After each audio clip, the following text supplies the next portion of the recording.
உடனே சுற்றுமுற்றும் பார்த்த அவர் ஏலத்திற்காக வைக்கப்பட்டிருந்த ஒரு பொருளை கை காட்டி அக்ஷராவை எடுத்து வரச் சொன்னார். அதை பார்த்த அக்ஷராவே ஒரு கணம் திகைத்து போனாள். ஆனால் கேட்டது அவளுடைய அப்பா என்பதால் வேறெதுவும் கேட்காமல் அந்த பொருளை எடுத்து வந்து கொடுத்தாள். அது ஒரு செவ்வக வடிவ ஜுவல் பாக்ஸ். இதை பிரிச்சு பாரு. உமாநாத் ஹரிஷிடம் நீட்ட அவனும் அதை வாங்கி திறந்தான். உள்ளே நெக்லஸிற்கும் ஆரத்திக்கும் இடைப்பட்ட சைஸில் ஒரு நகை இருக்க, டிசைனை பார்க்கும்போதே அது ஒரு பழங்கால நகை என்பது தெரிந்தது. இந்த நகையை பார்த்தா அவனுக்கு என்ன தோணுது? உமாநாத் ஒரு கேலியான குரலில் கேட்டார். எப்படியும் அவனுக்கு அதை பற்றி தெரிந்திருக்காது என்று அவர் கணக்கு போட்டிருந்தார். அதை சில நொடிகள் உற்று பார்த்த ஹரிஷ், இது 17வது நூற்றாண்டைச் சேர்ந்த நகை. இதில் இருக்க ஸ்டோன்ஸோட பேர் டூர்மலைன். இது ரொம்ப ரேரான ஒரு ஸ்டோன். இப்போ இந்த மாதிரி டூப்ளிகேட் ஸ்டோன்ஸ் நிறைய கிடைக்கிது. பட் இந்த நகையில் இருக்கிறது ஒரிஜினல் ஸ்டோன்ஸ். அப்படின்னா இதோட மதிப்பும் ரொம்பவே அதிகமாக தான் இருக்கும். அதே மாதிரி இந்த நகையோட மாடல் பாம்பு வடிவத்தில் இருக்குது. இந்த வடிவத்தை கொண்டு வரது ரொம்பவே நுணுக்கமான வேலை. ஸோ இந்த ஜுவல்லை செஞ்சது ரொம்ப திறமையான ஆளாக தான் இருக்கணும். இன்னும் சொல்லப்போனால் இது ஒரு அதிசயமான பொருள் தான் என தெளிவாக எக்ஸ்பிளைன் செய்ய உமாநாத்தே ஒரு கணம் திகைத்து போய்விட்டார். பரவாயில்ல, உனக்கு கொஞ்சம் விஷயம் தெரியுது. பட் இப்போ அது மேட்டர் இல்லை. இந்த ஜுவல் நம்மக்கிட்ட வந்து பல வருஷங்கள் ஆகுது. இது வரைக்கும் எத்தனையோ ஏலத்தில் நானும் இதை பற்றி சொல்லி பார்த்துட்டேன். ஆனாலும் யாருமே இந்த பொருளை மட்டும் ஏலம் எடுக்கவே தயாராக இல்லை. ஏன்னு தெரியுமா? அவர் மீண்டும் அவனை கேள்வியாக நோக்க, ஏன்னா நம்ம ஊரை பொறுத்த வரைக்கும் பிளாக் துரதிர்ஷ்டத்தை குறிக்கிற கலர்னு நினைப்பாங்க. ஹரிஷ் பட்டன பதில் சொன்னார். எஸ், இந்த ஜுவல் எவ்வளோ மதிப்பானதுன்னு நான் எப்படி எக்ஸ்பிளைன் பண்ணாலும் யாரும் வாங்குறதுக்கு தயாராக இல்லை. இப்போ நீ மட்டும் இந்த பொருளை விற்று கொடுத்துட்டேன்னா நிஜமாவே உனக்கு டேலண்ட் இருக்குன்னு ஒத்துக்கிறேன். கொஞ்ச நேரத்தில் கூட்டம் மொத்தமும் சேர ஏலம் தொடங்கியது. ஹரிஷ் அங்கே வந்திருக்கும் பிஸ்னஸ்மேன்கள் ஏலம் எடுக்கும் விதத்தை கவனமாக அப்சர்வ் செய்தான். பின் அவனுக்கான டேர்ன் வர நிதானமாக எழுந்து வந்து கூட்டத்தின் முன்னால் நின்றான்.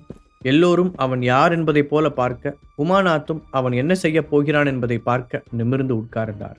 அவர் மட்டும் இல்லை, கூட்டத்தில் இருந்த இன்னொரு நபரும் ஹரிஷை பார்த்ததும் ஆச்சரியத்துடன் நிமிர்ந்து உட்கார்ந்தாள்.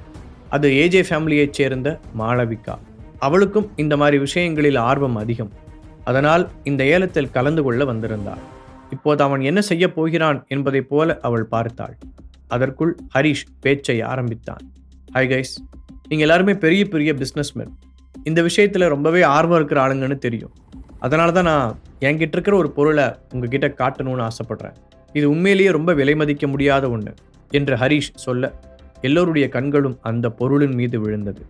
ஆனால் அவன் அதை திறந்து காட்டியவுடன் அவர்கள் முகங்களில் ஏமாற்றம் தெரிந்தது. என்று அலட்சியத்துடன் ஒருவரை ஒருவர் பார்த்து கொண்டனர். இதை பார்த்த உமாநாத்தின் முகத்திலும் ஒரு கிண்டல் சிரிப்பு வந்தது. சரி, இப்போ நான் உங்ககிட்ட ஒரு விஷயத்தை கேட்குறேன், அதுக்கு மட்டும் பதில் சொல்லுங்கள். சாதாரண மக்களை விட நீங்கள் நிறைய ஸ்டோன்ஸை பற்றி தெரிஞ்சு வச்சுருப்பீங்க. ஸோ டூர்மலைன் அப்படிங்கிற ஸ்டோனை பற்றி உங்களில் எத்தனை பேருக்கு தெரியும்? ஹரிஷ் கேள்வி எழுப்ப இப்போதும் அவர்கள் எல்லோரும் ஒருவர் முகத்தை ஒருவர் குழப்பத்துடன் பார்த்து கொண்டனர். ஒரே ஒருவர் மட்டும் கை தூக்க அவரை பார்த்து சிரித்த ஹரிஷ், நானே அதை பற்றி சொல்கிறேன். நான் சொன்ன டூர்மலைன் ஸ்டோனோட ஸ்பெஷாலிட்டி என்னன்னு தெரியுமா? அந்த ஸ்டோனை நீங்கள் யூஸ் பண்ணும்போது உங்ககிட்ட எந்த ஒரு கெட்ட சக்தியும் நெருங்காது. அதே மாதிரி நெகட்டிவ் வைப்ரேஷனும் இருக்காது.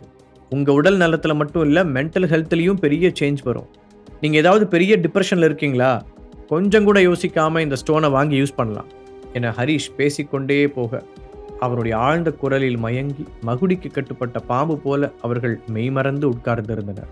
நீங்கள் எல்லாரும் துரதிர்ஷ்டம்னு சொல்கிற பிளாக் கலரில் தான் அந்த ஸ்டோன் இருக்கும். பொதுவாக ஒயிட் கலருக்கு எல்லாத்தையும் தன் பக்கம் இழுத்துக்கிற தன்மை இருக்கும். ஆனால் பிளாக் கலர் அப்படி இல்லை. அது உங்களை சுற்றி வர நெகட்டிவ் வைப்ரேஷனை அப்படியே ஃபில்டர் பண்ணி நிறுத்திடும். அது உங்களுக்குள்ளே நுழையாமல் பார்த்துக்கும். ஆனால் நம்ம மக்கள் அது புரியாமல் பிளாக் ஏதோ அபசகுணத்தோட அறிகுறின்னு நினச்சிக்கிறாங்க. இவ்வளோ நேரம் நான் சொன்னேன் இல்லையா, அந்த ரேரான டூர்மலைன் ஸ்டோன் அதில் தயாரிக்கப்பட்டது தான் இந்த நகை. வெளிநாடுகளில் இதுக்கு ரொம்ப பெரிய மார்க்கெட் இருக்குது. இப்போ கூட இதை நான் அதர் கண்ட்ரீஸில் கொண்டு போய் விற்றேன்னா பல கோடிகளுக்கு வாங்கிக்க தயாராக இருக்காங்க. ஆனால் எனக்கு அதில் விருப்பம் இல்லை. நம்ம நாட்டோட ஒரு கலை பொக்கிஷம் நாட்டை விட்டு வெளியே போகிறத நான் விரும்பலை. அதனால தான் இங்கே விற்க வந்திருக்கேன். இந்த ஸ்டோன் பற்றி உங்களுக்கு ஏதாவது டவுட் இருந்தால் நீங்கள் நெட்டில் கூட சர்ச் பண்ணி பார்த்துக்கலாம். ஹரிஷ் சொல்லி முடிக்கும் போதே எல்லோரும் அவர்களுடைய மொபைல் ஃபோனை எடுத்து அந்த ஸ்டோன் பற்றிய தகவல்களை தேட ஆரம்பித்திருந்தார்கள்.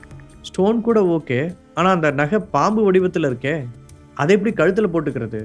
ஒரு பெண்மணி எழுந்து நின்று கேட்க, இது ஒரு சூப்பர் கொஸ்டின். உண்மையிலே நீங்கள் ஒரு புத்திசாலி மேம்.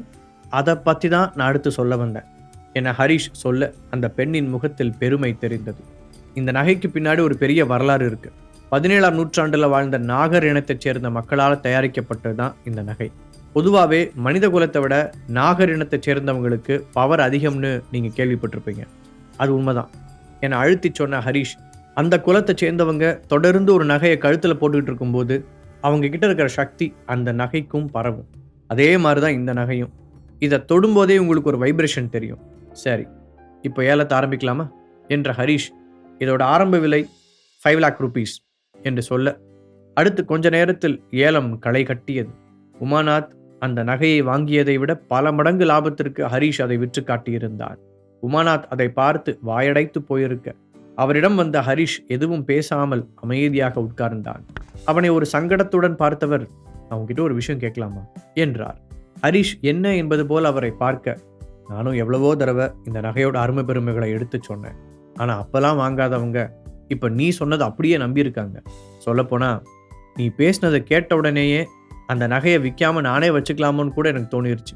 எப்படிப்பா என்று ஆச்சரியத்துடன் கேட்டார். சார், நாம் ஒரு பொருளை விற்கணும்னு முடிவு பண்ணா அதை பத்தி நாம முதல்ல தெளிவா தெரிஞ்சு வச்சிருக்கணும். அதே மாதிரி அந்த பொருளை வாங்க போற ஆளுங்களோட மென்டாலிட்டியும் தெரிஞ்சுக்கணும். உங்களுக்கு என்னை விட அந்த நகையை பத்தி நிறைய விஷயங்கள் தெரியும். ஆனா நீங்க அதை டெக்னிக்கலா எக்ஸ்பிளைன் பண்ணியிருப்பீங்க. இங்க வந்திருக்க எல்லாரும் நீங்க நினைக்கிற அளவுக்கு இந்த விஷயத்துல நாலேஜ் பீப்புள் கிடையாது. அது சரிப்பா, அப்புறம் அந்த நாகர் இனத்தை பத்தி ஏதோ சொன்னியே, இவ்வளோ எக்ஸ்பீரியன்ஸ் இருக்கிற எனக்கே அதெல்லாம் தெரியாது, உனக்கு எப்படி தெரியும் என்று அவர் மீண்டும் கேட்க ஹரிஷ் சத்தமாக சிரித்தான். நாம் ஒரு நியாயமான பொருளை விற்க முடிவு பண்ணாலும் சில சமயங்களில் அதுக்காக கொஞ்சம் பொய்களும் சொல்ல வேண்டியிருக்கு. ஆனால் அது முழுக்க பொய்யா இல்லாத மாதிரி பாதி உண்மையும் கலந்துருக்கணும். அப்போ தான் அது மேலே மக்களுக்கு நம்பிக்கை வரும். ரெண்டாவது சொன்னது எல்லாமே கற்பனை. ஆனால் அவங்களுக்கு அதுக்கு முன்னாடியே என் மேலே நம்பிக்கை வந்ததுனால இதையும் உண்மையாக தான் இருக்கும்னு ஏற்றுக்கிட்டாங்க. ஹரிஷ் சாதாரணமாக சொல்ல, தான் நினைத்ததை விடவே அவன் ரொம்ப பெரிய ஆள்தான் என்பதை உமாநாத்தும் புரிந்து கொண்டார். அதே போன்று அவனுடைய பேச்சு திறமையை நேரில் பார்த்த மாளவிகாவும் பிரமித்து போய்தான் உட்கார்ந்திருந்தாள். ஹரிஷுக்கு இப்படியெல்லாம் பேச தெரியும் என்பதே இந்த 2 வருஷத்தில் அவள் இப்போதுதான் முதல் முறையாக பார்க்கிறாள். நிச்சயம் ஹரிஷுக்கு பின்னால் வேறேதோ ஒரு விஷயம் இருக்கிறது என்பதை அவள் உணர்ந்தாள். அக்ஷராவின் ஷாப்பில் இருந்து நேராக தன்னுடைய பிளாட்டிற்கு வந்த ஹரிஷ் சந்தனாவிற்கு போன் செய்தான். அவன் போன பிறகு பாட்டியும் கார்த்திக்கும் எந்த பிரச்சனையும் செய்யவில்லை என்பதை தெரிந்து கொண்டவன், அதுக்காக நீ ரொம்ப அசால்ட்டா இருக்காத சந்தனா, அவங்க அவ்வளோ சீக்கிரம் திருந்துற ஆளுங்கெல்லாம் கிடையாது. எதுக்கும் கம்பெனி சம்பந்தப்பட்ட எல்லா விஷயத்திலையும் கொஞ்சம் கவனமாகவே இரு என எச்சரித்தான். பின் போனை வைத்துவிட்டு தூங்கியவன் காலை மீண்டும் போன் அடித்த சத்தத்தை கேட்டுதான் எழுந்தான். அதில் ஏகப்பட்ட மிஸ்ட் கால்ஸ் பதிவாகி இருக்க அந்த போன் கால்ஸ் எல்லாம் ஒரே நம்பரில் இருந்து வந்திருந்தது. அதுவும் புதிய நம்பர். நெற்றியை சுருக்கியபடி அவன் அதை பார்த்து கொண்டிருக்கும் போதே மறுபடியும் அதே எண்ணில் இருந்து கால் வந்தது.